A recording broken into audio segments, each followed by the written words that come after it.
days at the stick. From who's got it better than us to brick by brick. It's always the 49ers way, from off-season to game day. Yeah, we talk back. It's the 49ers Cutback.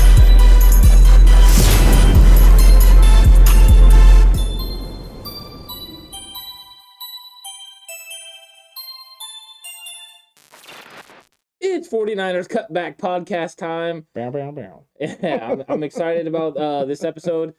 Some good news, Alex. The 49ers have good news coming off a big win. We've won 2 out of 3, and we've got a winnable game against the Jaguars. It's feeling pretty good. Everything's feeling really good for the 49ers. I know we're feeling good.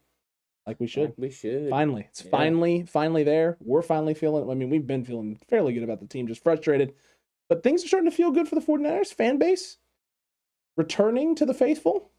Becoming faithful again. Wait, what? I don't know how that works, but hey, you know, to each their own. Make sure you hit the like button, hit the subscribe button if you haven't already, and that notification bell. That way you're notified for all of the glorious content right here on the 49ers Cutback on YouTube, Spotify, Anchor, everywhere.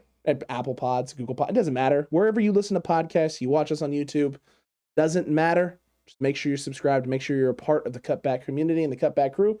And join over on Discord as well so you can have great conversations over there about the 49ers as well. And let's start with some of these player status updates. Okay. And let's get into some of these guys that have been injured or are on the injury report and that there's, questions about and questions around. The first one, big one, everyone's worried about it. Everyone's concerned. Elijah Mitchell, all the Facebook groups. He's not going to play this weekend. We're not going to have our starting. And it's literally everyone freaking out already. I think Kyle Shanahan and the 49ers are still pretty optimistic about this, but dealing with the finger, did not practice today, was a DNP along with Jermichael Hasty, Maurice Hurst, and if I'm not mistaken, Trent Williams, but that was just a rest day for Mr. Williams. You're not concerned about Elijah Mitchell, right? I'm pretty optimistic about Elijah Mitchell. Okay. Because it's a finger. If it was a hand, I'd be more concerned, but it's a finger, and I've dealt with finger issues before. So yeah, he can play through it. Usually they'll split it up. They'll attach it to another finger with tape, and he'll be good to go. I'm glad you clarified. Yeah, they're not going to actually physically attach it to another finger. Listen, you know that. I know that. 95% of the fan base knows that. But there is that 5%. And there's also Alabama doctors who seem to do surgeries on sprained ankles and all kinds of stuff, so they might try that. Who knows? True. But yeah, I think there's there's still optimism, but there's a little bit of concern, right? You just don't know exactly, if he'll play or not. But I think Kyle Shanahan's optimism about it's a good sign. The fact we have Jeff Wilson Jr. back is a good sign. But yeah, if we can get Elijah Mitchell and Wilson Jr. out there together again, I think the 49ers offense, and especially this run game, is going to get rolling. So this is still, I'm not worried about it yet. Let's see if he practices sometime this week. I'm in the same boat as you, and you and I both know this because as coaches, you deal with players dealing with hand injuries. As a player myself, both basketball and football, dealt with finger injuries, especially playing receiver and point guard. There's a lot of handling football, going in space to catch things, and things getting jammed up or things of that nature. Yeah. So it's never a fun thing. But Kyle Shanahan seems very optimistic about this, and you and I were talking pre-show about some things that Kyle has said recently. And it got me thinking. As we were coming live into this and coming into this discussion. Is Kyle Shanahan optimistic that Elijah Mitchell wants to play? Or is Kyle Shanahan know that he needs Elijah Mitchell to play because he has absolutely no faith in Trey Sermon? Because the comments that came out from Kyle were that, he's been doing better and things are going well, but he hasn't done anything that supplants him over Jeff Wilson Jr. or over Elijah Mitchell, and he doesn't like playing rookies on third downs. And yet Elijah Mitchell is a rookie playing on third downs, meaning that Elijah Mitchell isn't viewed as a rookie and Trey Sermon is 100% a rookie. Is Kyle wanting to get Trey Sermon nowhere near the football field this year? Yeah, I think right now he has no desire to play Trey Sermon ahead of the guys that are there. And I think understands that if Trey Sermon is getting a significant amount of reps, that it's a step back from what he's got currently. So yeah, I think he wants Elijah Mitchell out there as much as Elijah Mitchell wants to be out there. You're talking about another guy that once again made it through a full football game without coming out, even though he was injured. This has been a constant thing, whether it was ribs, right? Whether it was He didn't injure it at the end of the football game, and I would seriously doubt that. With 5 minutes left in the game, and Kyle was playing all his starters for no reason. Truth be told, he probably injured it running over somebody. That's usually how these guys do it. You get a hand against the face mask, that sort of thing. But he's a tough guy. He's going to be out there if he can. I think Kyle knows they need him. But I think it's a little bit of both, Alex. I think Kyle really wants him out there, needs him out there. And then some of it is, he would prefer if Trey Sermon wasn't getting significant snaps right now because he can't go out there and roll Jeff Wilson out there as many carries as he would give to Elijah Mitchell. Yet he's still working into game shape. Eventually he would be able to carry a bigger load. But right now, if Elijah Mitchell's out, you're going to see Trey Sermon get some reps because JaMychal Hasty's on the bench right now with the injury. It's true. He definitely is on the bench with that injury. But yeah, I tend to think that right now it's a little bit of both with Kyle. It's obvious that Trey Sermon is not anywhere near where Shanahan wants him to be for him to feel comfortable putting him on the football field. You and I have said this consistently, that Trey Sermon is not a guy you're going to utilize on third downs, which means his only opportunity to get on the field, who can't catch, and he's been slow to even come across and pick up blitzes and things of that nature. Even if you try and use him as a blocker or blocking option. I got a question for you. Okay. Do you think we would see Trenton Cannon before we saw Trey Sermon running the football? Is it bad that I want to say yes? Is it bad that I want to say yes? I mean, I was just thinking that now. You've been running a lot of sweeps. You've been running a lot of tosses, powers, things that outside stuff doesn't favor Trey Sermon. No, it doesn't. Not even a little bit. Yeah. So I mean, they're probably going to see a lot of 5 and 6 defensive linemen against the Jags. What? Why would they possibly do that? And why would they want to load the box up and not the Niners run the football? Interesting, right? It seems to be a common theme every week, every team. But I was just thinking that I'm like, I wonder if Kyle would actually do that, because they had Trey Sermon fair catch that kick return. He's a running back. I started busting up laughing, and Megan was like, "What's so funny?" I was like, "Trey Sermon just fair caught." He had plenty of room. He could have ran. He was at like the 22, 23 yard line. She was like, "Well, the coaches want him to do that," and I was all, "Yeah, that's what's funny. He's a running back, fair catching, second level with a lot of space to run." Yeah. You would think that's a guy that you're like, "Hey, good," because if that was Kyle Juszczyk, you and I both know Kyle Juszczyk is taking that and running. He's not fair catching. If that's Guy McIntyre, he's catching it and he's running. That is just the truth. That's the truth. The lineman would run in that situation. Man, unless there's someone right in your face, in theory, the fact that he fair caught was just mind-blowingly. Maybe he was just like thought people were closer than they were. Maybe. But if that happens, what I want, right? I can't wait for the All-22 film. I really can't, because I want to watch that. I want to watch that fair catch and see if we can see Kyle on the sideline and see what his reaction is. Because what if on the All-22 film, man? Just what if Trey Sermon is literally fair catching up in space, and Kyle's literally dropping his play sheet. Like, what are you doing? This is your moment. What might signal more to it is if he's fair catching and Kyle's clapping. Oh no! Like, good play. Oh, that would be worse. If I had to guess, we're gonna have no response from Kyle. He's just worried about the next play. But I imagine so. Yeah, I imagine so. He's just going, "Oh, okay. Well, that happened." Yeah, and we're up next. So it was an interesting fair catch, but either they told him to do it, or maybe he just thought people were closer, didn't want to make a mistake. True. But yeah, you would normally think, go get it, go make a play. Go make a play, go do something. This is your moment, young man. I'll be honest, I was perfectly fine with it, because I'm like, okay, at least I know we have the ball for the first play of the series. It's true. Yeah, and he hasn't fumbled. And we're not done. Much, but... I mean, other than when he got absolutely knocked out against Philadelphia, and that's not on him. He's proven to have ball security pretty much. So, and this is we're not talking on Trey Sermon. It's just a funny situation with what's going on with this running back room, and how different development is for running backs in Kyle Shanahan's system. Everyone thinks any running back can develop into a star with Kyle Shanahan, and right now you're seeing the tale of two different paths of development with two different running backs. I think it's the perception as well, because everyone was dead set that Trey Sermon was the guy. He was the guy right there. You mean to tell me that people don't want to admit that maybe they were wrong about Trey Sermon? I know some people don't. They've been lamenting about it. Oh my gosh, that is absolutely incredible. And TCC, if you got that one, hats off to you. Oh my goodness. Ant, what a zinger. And from that zinger, let's move on to another topic before we go completely off the rails, because we went from player status updates to Trey Sermon rambling, and we need to get back to some other players whose practice windows are officially open. Yeah. Dre Greenlaw and Jaquiski Tartt. The door is now open. This doesn't mean that they're playing. They'll pump the brakes. 21-day window. 21-day window, so it's any day between now and 21 days. So, hello, Jaguars. I would say, Ant, that is probably the case. We kept hearing how close Dre Greenlaw was. The fact that they're opening this window now, if he wasn't close, there really would be no reason to open it. Just roll with the guys you have, roll with the bodies that you already have. I think this is a positive thing for the 49ers, starting to get key pieces back on the defense, and that should make things even easier for the defense to operate at a high level. They did extremely well last week. Adding in Dre Greenlaw should help you both your run fits and your pass fits.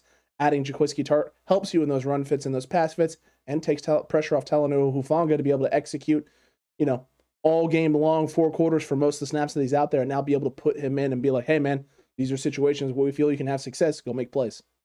Yeah, I think Dre is a little more of an outside guy for Jacksonville. I think that I hope he's going to play, and I'm optimistic he's going to play. But I think Tartt will for sure play, because I don't think Tartt was exactly that hurt. I think he was just banged up enough that they thought this was a good idea. But Tartt's going to give you the flexibility that you need to be able to run the left and right, safeties again, to be able to play Jimmy Ward in the box and covering these slot, corners. More disguised coverage. You saw him, and you saw him chasing Cooper Kupp all over the place, and that he was in the middle of things. He was making plays. But these guys coming back is going to take pressure off some of the other players that have been stepping up and making plays. Talanoa Hufanga now being able to be used in a specialized role is going to be nice. But when they go to a 3 safety look, now they can play Talanoa Hufanga because you have confidence in what he can do. So this is a good situation for the 49ers. Dre Greenlaw, I've seen some slander out there a little bit about Dre Greenlaw. So I'm ready for Dre Greenlaw to get out there and prove that he can play at a high level still. And I'm really excited to see these 3 linebackers together going in there and run fits and blowing things up. If Jacksonville is smart, they will stay in the nickel if Dre Greenlaw is playing, because you don't want to see all 3 of these guys together. Let's see what the 49ers do to counteract that. Let's see but right now, if you're going to put the 49ers in base 4-3 sets, the run fits are going to be better than they've ever been before. And that's a good situation, because that was the weakness. That was the thing that some of these teams were taking advantage of, whether it was Seattle, specifically Seattle took advantage of it. Arizona tried in the first game. It didn't work out as good for them, but teams have went to that consistently. Now you're not going to be able to do that. Do you think Azeez will struggle at all, maybe having to move back to a position that he was supposed to be kind of playing all season, or do you think he's going to be just a natural situation for him and he's going to fit in nicely with the return of Dre Greenlaw? I don't think he'll struggle at all, because I think now, too, they can ease Dre in, because when they're in those nickel sets, it doesn't need to be Dre consistently. Now they can play Azeez some of those snaps and work Dre back in. Now they can split snaps. They're both going to get enough snaps, but Azeez was comfortable playing that other spot. And now they'll have between Fred Warner, Azeez, and Dre, all guys that can cover. But Dre and Fred especially are very good in coverage, and Dre's one of those great tacklers in the open field. So using their strengths is going to be nice. But no, I don't think it'll be that much of a transition problem. When you're at linebacker, you normally take reps all throughout the linebacker group. And so I think he'll feel comfortable doing that. But it will be a little bit different with those 3 together, but I think in a positive way. Agreed with you on that. I really think it's going to be a huge addition having all 3 guys available, having all 3 guys ready to go, doing their part, fitting in on the run fits, getting in downhill, forcing things back inside towards Fred. And it should make Fred's job a little bit easier as well, because this is a guy who's been catching a lot of flack, catching a lot of slander himself. I know Greenlaw has been as well, because people talking about how well Azeez Al-Shaair has played and how quickly they forget about the 2019 season, Ant. When things don't go the 49ers' way, the fan base tends to forget the things of the past that have made this team so special and the players that have helped make those seasons so special.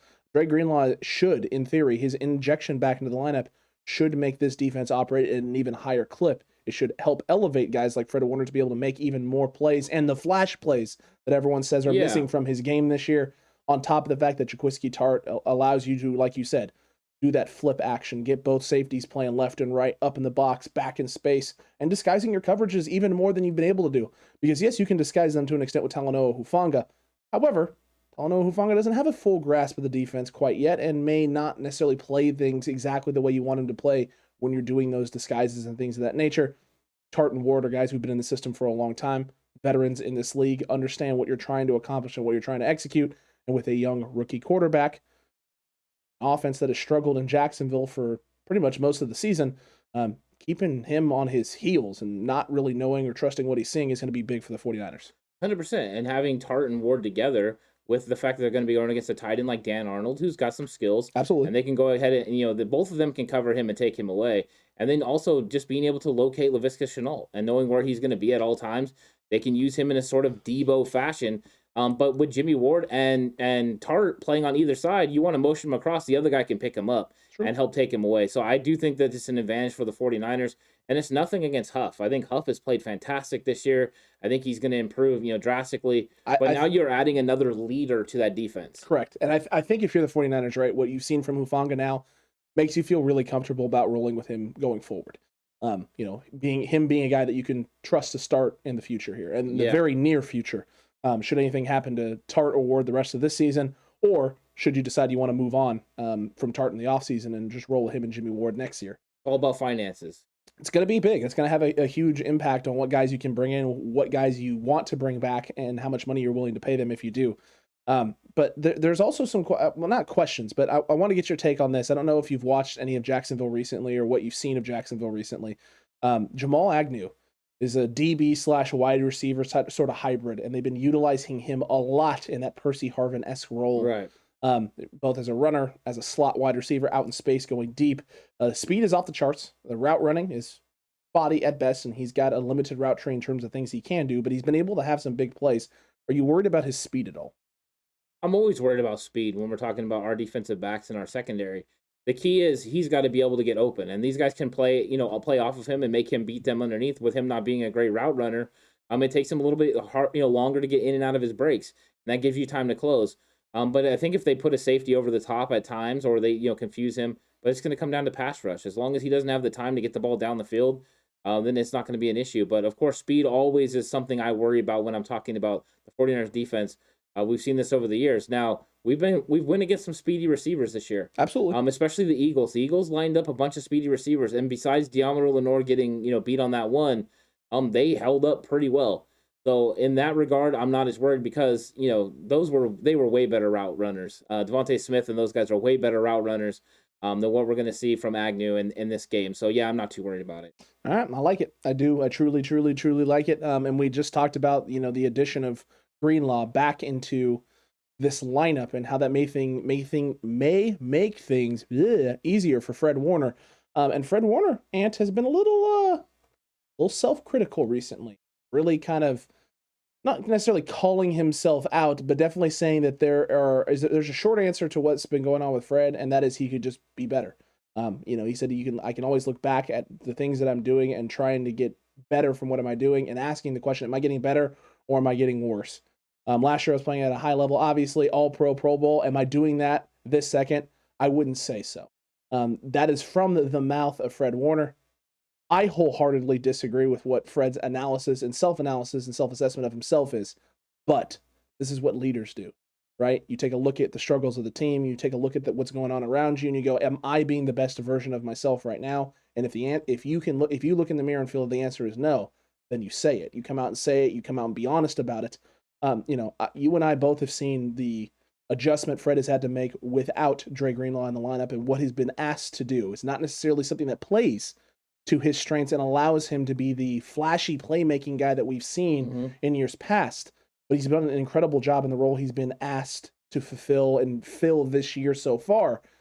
Do you think this is fair criticism of Fred on himself? Is there more to it than this? What do you think of these comments? How do I know they're really criticism?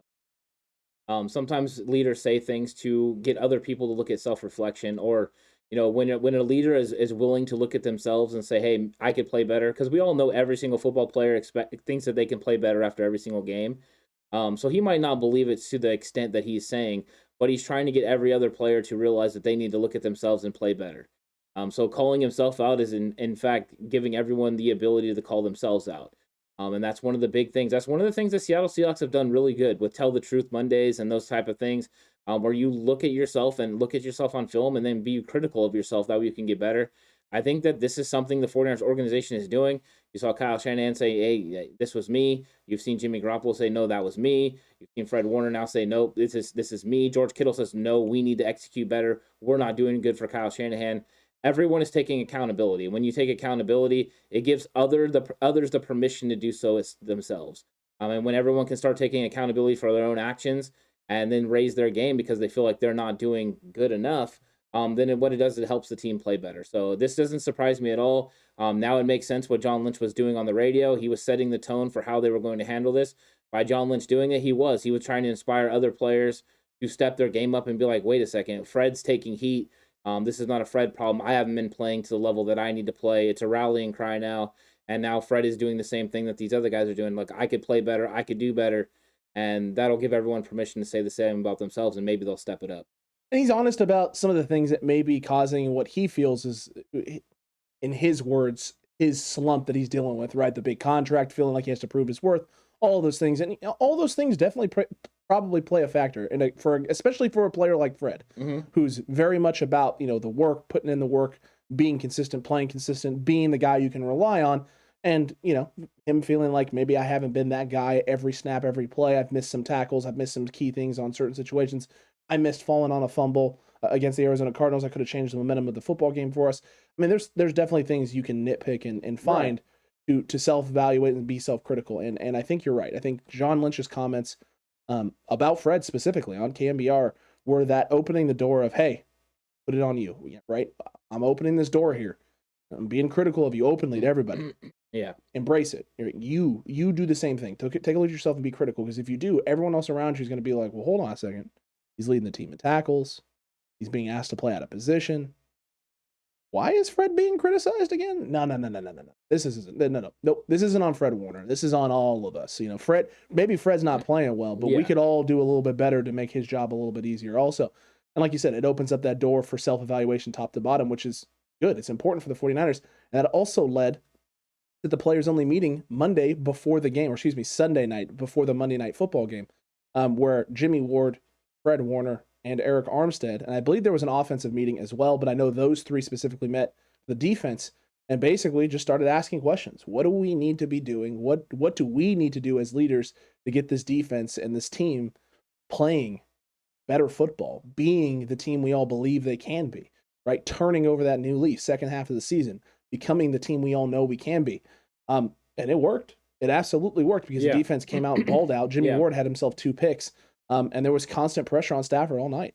Yeah, I mean, there's a history of player-only meetings, and they don't always work. But occasionally they do. And I know the 49ers, in the history of the 49ers, they've had seasons where they had players-only meetings, and it turned the season around. Ronnie Lott's been verbal about that, some of the other guys. So this stuff comes up. But what it does is it shows there is a leadership. And we've been talking about there are leaders in this locker room, and that everyone that was saying that there wasn't was just didn't understand the dynamics of this locker room. And these guys stepped up in a big way, and they went after it, and they got the team together. And that's the thing. It's a rallying cry. And you've seen the optimism coming out of the game, whether it was George Kittle, Jimmy Ward, those guys almost cutting promos, as it would be, after the game. Jimmy Ward telling the faithful, hey, don't give up on us. We're going to make a push right here. We're going to try to make something happen. George Kittle saying, hey, we're on a roll now. Here we go. The rest of the season is about to be fun.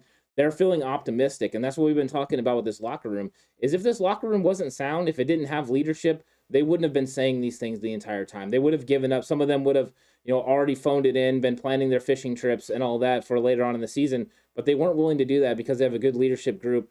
They're really, a good team together. So the leader stepped up in a big way here, and that's what you want to see from your leadership. And they had a leader on every single level. You had your secondary with Jimmy Ward, you had your linebacker with Fred Warner, and you had your defensive line with Eric Armstead, and all of them are having really good seasons. So you can look at them and you can grasp onto what they're doing, and then they went and backed it up in the game.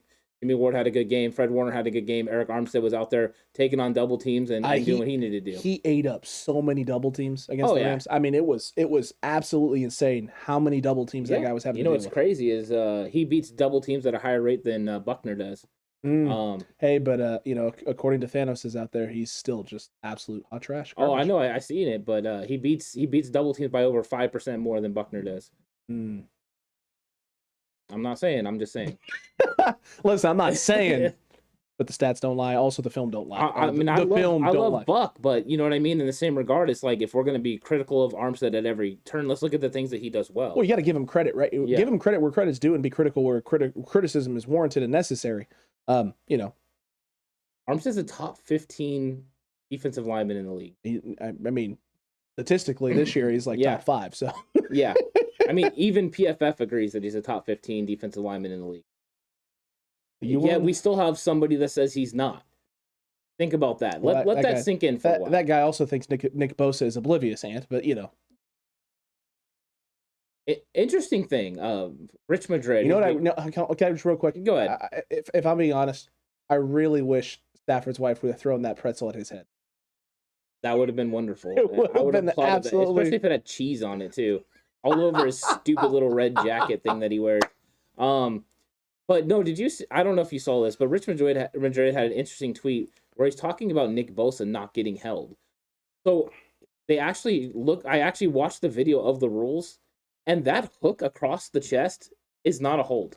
It's legal? According to the NFL rulebook, that is not a hold. You've got to be kidding me, dude. And he was saying it wasn't a hold, and I looked it up, and yeah, that's why they're not calling it. That is not a legitimate hold. If they would tear him to the ground, if they would do something like that, it's a hold. That is a stupid rule. I agree. That is an absolutely stupid rule. That is agreed, but that is why we see Nick Bosa getting held every time. But what they're basically saying is the action of the rip, him coming up underneath, is actually creating that sort of movement. Poppycock. I agree. I'm not saying it's right. I'm just telling you that's why it's not getting called.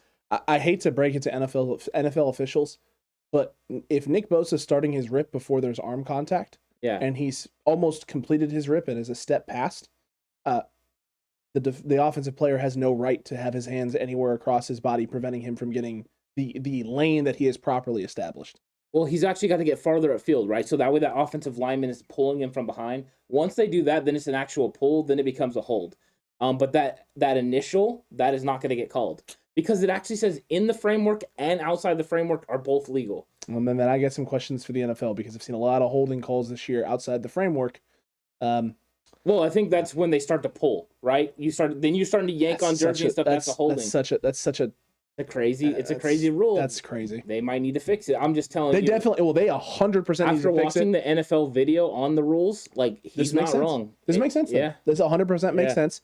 And 49ers fans, we've been saying, get used to it because it ain't changing. It ain't changing right now. If that was a different rule, not only would they not be able to do that, Nick Bosa would probably have like 16 sacks right now, and he has 8. Yeah, you probably would have 16 But remember, people wanted to get rid of Nick Bosa. He wasn't having a year that he had, that he was supposed to have. He's on track for more sacks than in 2019, right? 2019, he had 9. He has 8 right now. That's because he didn't have a pick. Yeah. What it is. And you know what he's doing it without? Buckner and Ford. Or Kinlaw now. Yeah. I mean, it's him and Armstead. And DJ Jones. Let's give DJ some love. DJ on that. I watched that video of that field goal fake a couple times. He just diagnosed. If he's not there, it's a first down. It's a first down. And I kept thinking, man, that was a stupid call. No, that was a great call. It's just a great individual play by DJ Jones. It's the dude playing he's in the guy going across middle of the field. He's in the middle of the field. He's no business making that play. Well, it's because he sees the tight end coming across, and you see his eyes go, "What? No!" He stops running out, stops his rush, and goes, "No, I don't think so." And then the hype, just the team when they see him make that tackle. Oh, he lays out too for it. Great tackle. I mean, head across the outside, hip like he's supposed to. A perfect tackle. Beautiful. Yeah, that was a great play. I loved it. Absolutely beautiful, Ant. But I wanted to do one other thing from this players only meeting that I thought was very interesting. Okay. Because people kept talking about dogs in the locker room, and there's no dogs, there's no leaders, there's no captains, Ant. A great quote here from Jimmy Ward in regards to that meeting. I noticed over the years, since I've been playing in the league anyway, that leadership definitely matters. But I was never one of those guys where I didn't feel like I needed a motivational speech or anything like that, like for him to kind of get going. He talked about, now I'm the guy who's having to give those speeches, and I'm noticing it helps. So you have guys who are coming into those leadership roles now, some of them for the first time, or at least being asked to be the vocal guy for the first time, and maybe trying to find their way and navigate through that category of being a guy who proves it right on the field, goes out and does it, and also being a guy who speaks up and holds people to that fire, right? Holds themselves accountable, holds everyone else accountable, and also gives them that little bit of extra push, that extra bit of verbal bit of whatever it is, that juice, criticism, insight, wisdom, whatever that may be. And he's saying, I'm noticing now that as I'm doing this, that it's helping. This is a guy who's coming into his own as a leader. Fred Warner, same sort of thing. I know that Fred has been a leader for this defense, right? He's been a guy that's been relied on. But when you're a guy who's not making that much money and being a leader, right? People are looking at you, they know you're a leader, but there's no like aura. The minute Fred got paid, things change a little bit because now you've already secured the bag. Now you're that guy. You have to do it consistently. And everyone's always going to be turning and looking at you because you're one of the faces of the franchise and definitely the face of the defense. Armstead, same sort of thing. Yeah. They're all kind of coming into this now. They've had other guys out there in the past that have been able to be those type of roles and have that impact. They're coming into their own. They're finding and molding and building an identity defensively and as a team now. And you love to see it. It's great for the 49ers. But I thought the quote was fantastic because it's an insight of what this team is becoming. Not necessarily what they were at the start of the year, not what we all hoped they would be, but what they're slowly turning into. And it's special. Yeah, I mean, you had Richard Sherman that was a big leader in your locker room 100%. and a big leader in that secondary and on that defense. And you're expecting Fred Warner to take some of that on, and he did. The thing is, though, is they expected Jason Verrett. Jason Verrett was a leader all through training camp, and he was one of those guys that was out there, and he's verbal, and he's very smart, and he knows what he's doing. And still at practices. Yeah, and then he gets hurt, right? And so it does change, though, because you're not on the field now. So it changes the dynamics, but yeah, he's still a part of this team. Raheem Mostert on offense was going to be a big leader for this offense this year, and then he got hurt, so it changes the dynamics. So they have guys that are stepping up and guys that are going out there to prove, that they can be leaders. And I like to see the young guys stepping up. You can see it. You can see Debo starting to come into his own, and you can see some of these other guys stepping up, Azeez Al-Shaair. I think it's only a matter of time before these guys take a leadership role. And I think Talanoa Hufanga eventually is going to be a big-time leader on this football team. But every time we add someone back in, it helps. The loss of Richard Sherman was important in leadership roles. But you saw, this is what I said earlier, when they didn't have those guys, Jimmy Ward, Jaquiski Tartt on the field, Josh Norman acted up a little bit. As soon as Jimmy Ward went back in, Josh Norman didn't act up anymore. And that's just the way it is because he has respect for Jimmy Ward. Jimmy Ward can carry the load. So that's what you need on your football team. You have to have those guys. And that was the whole thing I've been saying from the beginning. We had them. Armstead, Fred Warner, Jimmy Ward. Those are dogs. And we have dogs on the offensive side too with, especially like Kyle Juszczyk, George Kittle. Those guys are dogs. And Alex Mack is a dog as well. I know he's a vocal leader as well. So true. I think we're doing okay. I think we have the guys that we need. I think it was getting overblown and overhyped because the team was struggling. And now that they're winning, watch, just all those things are going to go away. All the perceptions by all these players that like to speak out are going to change, and it's going to be a different scenario. So, we're all faithful again. Let's get on board and let's go roll with it. Woo! Let's beat the Jags and get this thing going because right now, according to Vegas, the 49ers have the 7th best chance to make the playoffs in the NFC. Guess what? 7 teams make the NFC playoffs, but they have a 43% chance of making the playoffs. That is better than the Minnesota Vikings. So I like what I see. So I think they have a good chance to make the playoffs. I've been thinking this for a while, and now they can prove us right. They need to. They definitely need to go out and do it. Some good news also for the 49ers. Jaylon Moore, limited practice, a buddy practice, so we'll be able to monitor that all week, see how he's doing, and maybe we're going to have him out there and being able to roll out. So you don't have to rely necessarily on Tom Compton if you don't have to. Norman was limited in practice, as was Debo. And speaking of Debo, this will be the last thing I wanted to bring up and talk about. I was just looking at a story that came out about the chain, about the Playmaker chain. And funny enough, Jason Verrett is the guy who actually purchased it for the team to be able to distribute that when guys are making plays and doing the things they need to. And Debo, this is the first time all season that I've seen someone on the sideline actually donning that chain and wearing it. This is a thing that can not help this team, but it's something that's going to unite this team and get this team excited and, doing things slightly differently, something different that they're doing on the sidelines now, something to incentivize these guys because that thing is blinged out, bro. What it does is it brings a swag and energy, right? And that's what you needed. A lot of that came from George Kittle coming back. 100%. You saw that energy come back. Now when Debo gets his things going, people feed off of that. And now you're going to have that energy running through the sidelines as well, which means you're going to get people staying hyped. People are going to be wanting to make plays. It's an incentive to do things on the field. I like it. I think it'll bring them together. It's a smart purchase by Jason Verrett. And once again, I guess, proving that he's still a leader on this football team, even though he's not on the field. He's going out there and helping make things happen. So that shows a lot of character on Jason Verrett's part and a lot of belief in this football team. And this wasn't purchased before the season. He got hurt in week 1, and since then has seen the struggles, has watched the team in flux, and went out and purchased this thing to help kind of rally this team and give them that extra little thing for them to kind of like find that identity, find that swag, that confidence.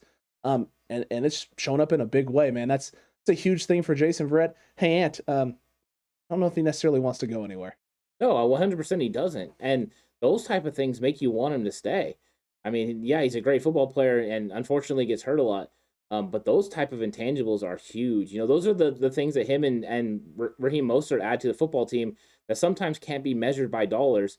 It's going to be an interesting offseason, but I'm so proud of Jason Verrett. I think that he's a great person and a great player, and I'm always going to root for him. I don't care if he's on the 49ers or anywhere else. I'm going to root for Jason Verrett 100%. I just think he's a good dude, and this is a big move by him. That was a huge move. Wasn't cheap, man. No, but, wasn't cheap. And look at the way that Debo was responding on the sidelines, though, and the hype that it got. Dude, his smile was contagious. Oh, his smile, everything he does. His play is contagious. Yeah. Because he, you know, it's like the one where he catches the ball low over the middle, takes on two guys, hits, bounces off, and takes off running. Those are energy plays. You know, him and George Kittle do those energy plays that gets everyone riled up. There's a little bit extra. And now we're seeing Ayuk starting to do that too now on catches. Where early in the season when Ayuk would catch the ball and just get tackled immediately in space, Ayuk is bouncing off guys now and running after the catch and looking like the Brandon Ayuk we all thought he could be. I mean, it's feeding. This whole team is starting to feed off one another and building off of each other's success and what each other is doing out on the football field. And when you have a team that's doing that, it becomes very hard to slow the momentum down of it. It's like a snowball rolling downhill. Once it gets rolling, good luck trying to stop it. It's physicality too. I mean, they're building off physicality. This team is built on the physicality. Deebo Samuel, George Kittle, the two running backs. Jeff Wilson Jr. brought an attitude of physicality into this game.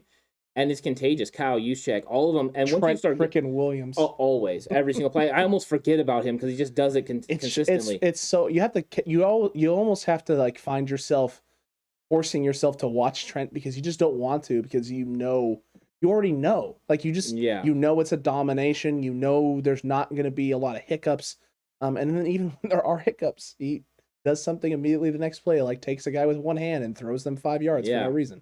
But you remember playing, Alex, when you would have a player that made a play and then they got tackled, you like right away, you'd be like, okay, good play. And you go back to the huddle. When a player broke a tackle and took off running or got like an extra 20 yards, there was an energy. You were like pumped up, like, let's freaking go. I can't wait for the next play. Those are the things that Deebo and George Kittle bring to your offense. Kyle Juszczyk, these guys, it's like, yeah, I'm ready to roll. And Elijah Mitchell and the running backs are adding it in this game as well. It's contagious. And once you get that physicality rolling, you're hard to stop. And extremely. I love it. I love the way that they played on Monday night, and I'm looking forward to seeing what they can do against the Jaguars. It's a big game Sunday. It's an opportunity for the Niners to get themselves the 500, and it's not going to be an easy task. East Coast, 10 a.m. start. It's going to be not necessarily the easiest adjustment and acclimation to all of that, but hey, you know what? It is what it is. It's A-okay. The 49ers are going to find themselves in a position now to keep themselves to 500, keep themselves in contention and hunt for that playoff spot, whether that's the 7 seed, 6 seed, or if things continue to spiral for teams sitting in the 5 seed, talking to you, LA, maybe even the 5 seed. You have an opportunity to fight yourself and claw yourself into there. It's exciting times for the 49ers. They're right back into the thick of the conversation. This team is starting to find that swag and find their groove, Ant. And you know what? We're going to dive even deeper to this in just a little bit, the game preview show. So make sure that you stick around for that. And the best way to know about it and be notified as soon as it goes live is to subscribe right here. Hit that notification bell as well. And then like and comment about everything that we just talked about today because there's a lot of good information, Ant, and we got a lot of stuff to get into with this preview show. Yeah, and I got some more positivity for your behind. The 49ers have won 3 of 4 games on the East Coast at a 10 o'clock start time. So there you go. So if they can win those football games, we had Jacksonville, that's not going to be an issue. They can win those games. There's been other times but since Harbaugh came, the 49ers have been very successful winning games on the East Coast at 10 o'clock, one of the best franchises in the league. So I'm excited for that, but they have 3 wins already. They have 4 wins this season. They have 3 of them in that time slot. So yeah, I'm optimistic. Go get it done, boys. Take care of business. Come out of this game with a big fat W. Let's get ourselves to 500. Let's take it to the Urban Grinders. Show them what real grinding and physicality looks like and not all of that stuff that they're doing down there in Jacksonville with the Jaguars. We hope you enjoyed. Make sure you're commenting down below. And if you'd like to, head on over to Patreon. become a GOAT tier member or just a regular member over there. We can watch all 22 film breakdowns that are coming out this week, Madden gameplay, as well as a lot of content. Big yikes, all of the good stuff, the extra stuff over there on Patreon. It's a good time. Yeah, it is. Go check it out. It's a fun time. There's a lot of extra content over there. So if you're looking for more content, Patreon's a place to be. And if you're looking for the content that you're getting, then you're in the right place because there's going to be content every day. Every day, all day, and the Friday Frenzy just around the corner. We'll see you for the game preview show. And until that time, stay safe. Remember, the right way is always the 49ers way.